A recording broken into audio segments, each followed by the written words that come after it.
Komponen dalam CPU yang termasuk output dan input.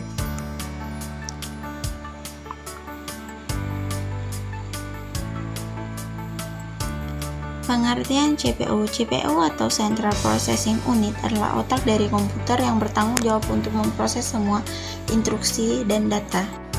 Komponen utama CPU, unit aritmatika dan logika. Yang pertama, ALU. ALU melakukan operasi matematika dan logika dasar seperti penjumlahan, pengurangan, perbandingan, dan operasi logika lainnya. Yang kedua, unit kontrol.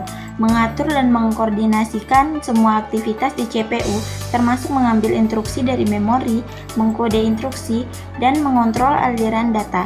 Yang ketiga, register. Memori kecil dan dapat yang digunakan untuk menyimpan data dan instruksi yang sedang diproses.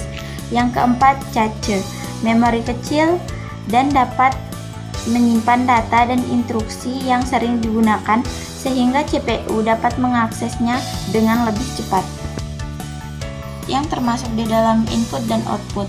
Input adalah data yang dimasukkan ke dalam komputer, contohnya keyboard, memasukkan teks dan perintah. Mouse memilih dan mengontrol objek di layar, scanner memasukkan gambar atau dokumen, dan mikrofon memasukkan suara.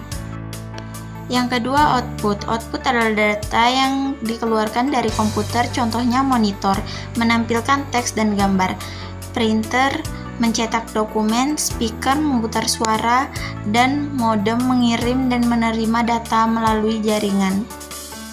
Hubungan CPU dengan input dan output. CPU memproses data yang diterima dari input dan mengirimkan hasil pemrosesan ke output.